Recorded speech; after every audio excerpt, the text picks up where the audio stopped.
Hey, what's happening, everybody? It's your old pal Mr. Butter coming back at you, and today I want to get into a pair of women's dunk highs. This is another one of the Next Nature releases. I already reviewed one of these pairs. It was called like the Toasty dunks or something like that. It basically looks like it was made out of some quilts or winter coats or something, and it's got a real fuzzy sock liner and that sort of thing. So I think it's going to be ideal for this time of year. I ended up hitting on these on the sneakers app the same day that the Jordan 11 Adapts dropped. And speaking of which, stay tuned to the channel because I should be reviewing those Adapt 11 sometime here in the near future. My buddy Silent Z hit on a pair of those. If you're into kicks and you feel like hanging out, then hit that subscribe button. Let's look at these women dunk highs. Man, it is cold out here today. If it's going to be cold, it might as well be snowing. I can't believe we haven't gotten any snow yet this year, but man, I wish it would snow. Alright, this isn't a weather channel, so I'll get on with the shoes.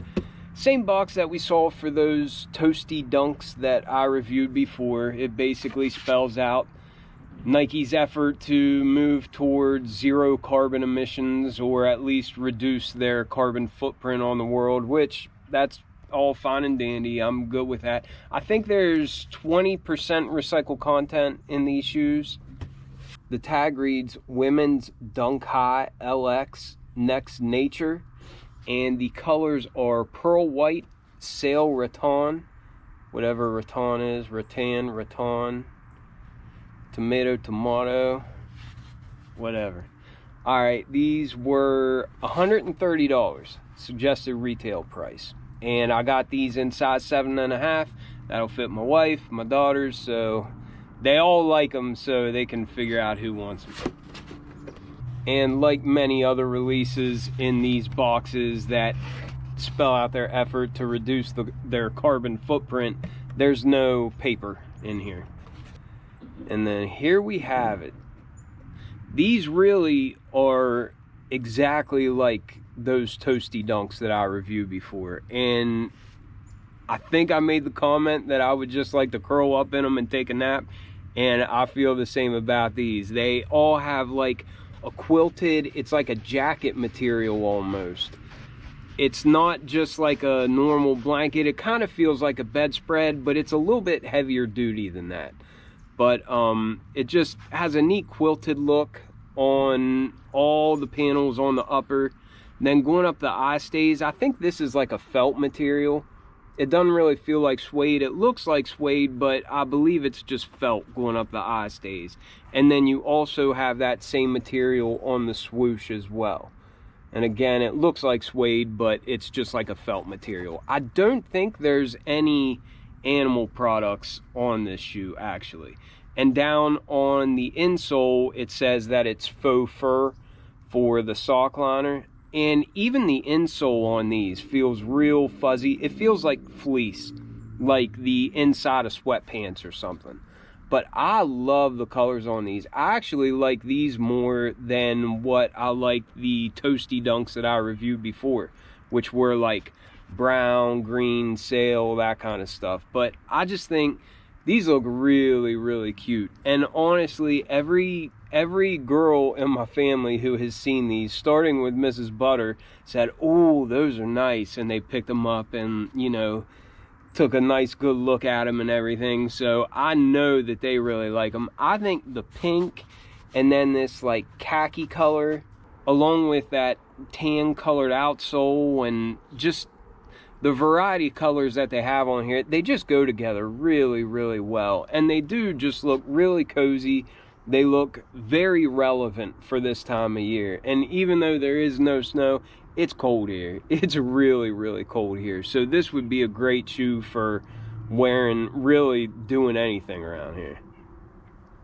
The one thing that I would be worried about with these right off the bat is just that they would stain. I don't know how well you'd be able to clean these things up, like if you got a big dirt spot or something on them. I just feel like it'd be hard to clean them. But aside from that, I think they're a really dope looking pair of kicks.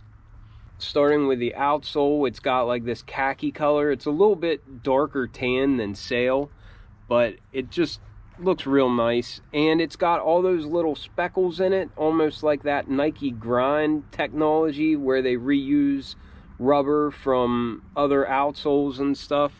I'm not sure if it does have Nike grind, but I wouldn't be surprised if it does, just because it has that little speckled look. I don't know if you can see that or not. But standard Dunk outsole, Nike branding there in the middle.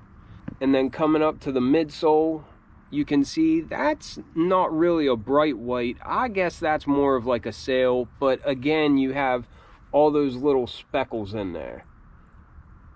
And it just looks really, really nice. And the stitching in the midsole matches the color of the midsole as well. So I guess that's more of like a sail or just an off-white color. But then coming right up from that, on the mudguard, there you can see this quilted, I don't know if it's a nylon or like a polyester blend or something, but it really does just feel like your grandmother's quilt, or like, you know, a winter coat or something. But it's just this real nice pink color, and you got that on the mudguard, and then going around the back here. And like I mentioned before, on the eye stays, it's more of like a pink felt color, but it's the exact same pink as is on the mudguard and then coming around the heel here. But I like the way that the quilting like kind of changes directions. Like up here it's running straight across, but then down on the bottom it's running up and down. And I think the back of these shoes, like where these pink panels meet, I just think they look really, really neat and very clean. Like they're just done really, really well. But then coming up from that pink mudguard, we've got like a tan or khaki colored toe box, and it feels like the exact same material as we have on the mudguard. And then we also have that tan color here on the side panels, on both the outside and the inside of the shoe. And then we also have that tan color up here around the collar of the shoes. The tongue is that same shade of tan, and the tongue just feels like your standard nylon tongue that you would have in a Dunk. But it's that nice tan color that we have on the toe box and on the side panels and up around the collar. And the piping going around that matches that tan color as well. And then at the top of the tongue, you also have that Nike pinwheel emblem. But then it looks like we just get a couple little hits of white here on the side panels there at the top. And that's just a nice little contrast, but again, it has that nice quilted look. For the laces, they gave us more of that nice pink color that you see on the panels on the upper, and we've got just some flat laces. They didn't give us any extras with this release. But then as we come up to the sock liner, you can see that we've just got this nice fuzzy, like it says down in the shoe, it's a faux fur, but it's just really warm and really cozy feeling. And you have that on the sock liner. The back of the tongue also has that material. And then even down on the insole, it has that material. So if you'd wear these without socks, it would probably just feel like a pair of slippers, like in a high top version. But I think these are really dope. I think they're super cute. The ladies in the house all like them a whole lot too. But let me know what you think, and I hope y'all have a great day. I'm out.